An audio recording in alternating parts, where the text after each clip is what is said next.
Komisi 3 DPRD Kabupaten Purworejo menggelar rapat koordinasi bersama sejumlah organisasi perangkat daerah untuk menindaklanjuti keluhan organda dan pengusaha angkutan kota yang kian terpuruk pasca pandemi.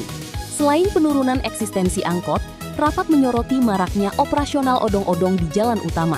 Keberadaan odong-odong dengan rute panjang dinilai memicu kecemburuan sosial serta berisiko terhadap keselamatan lalu lintas. Kendati demikian, DPRD tidak melarang operasionalnya, melainkan mendorong penataan rute agar dialihkan ke area wisata atau perkampungan. Sebagai solusi konkret dan langkah preventif meredam potensi aksi unjuk rasa sopir angkot, legislatif menginstruksikan kolaborasi lintas sektor, Dinas Pendidikan, Dinporapar, Bagian Hukum, dan BPKPAD. Salah satu skema yang dikaji adalah pemanfaatan angkot untuk kegiatan outing kelas sekolah, serta rencana subsidi angkutan bagi siswa kurang mampu pemegang KIP. Masyarakat pun diimbau tetap proaktif memberikan masukan konstruktif demi pembenahan pelayanan publik dan penataan transportasi di Kabupaten Purworejo. Hari ini Komisi 3 mengundang beberapa OPD terkait dengan tindak lanjut atau aspirasi dari keluhan para pengusaha angkot dan organda, karena sudah beberapa tahun, bahkan semenjak COVID sampai sekarang itu nyaris mati enggan hidup tak mau. Maka dari itu kita merespon, Komisi 3 mendorong bagaimana upaya para angkutan atau pengusaha angkutan ini bisa eksis kembali. Namun juga ada masukan terkait dengan maraknya operasional atau odong-odong yang semakin menjamur dan itu dioperasionalkan di jalan raya utama yang jarak tempuhnya juga panjang. Lah itu kan di samping menjadi kecemburuan sosial para angkutan, para pengusaha angkutan, para kru angkutan umum, ini juga kami menyoroti dari sisi kenyamanan ataupun keselamatan.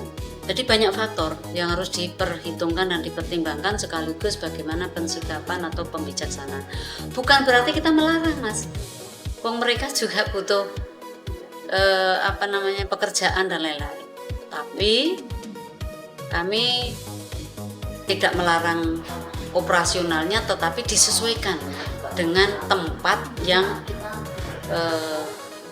tidak melanggar dari undang-undang lalu lintas ataupun kenyamanan.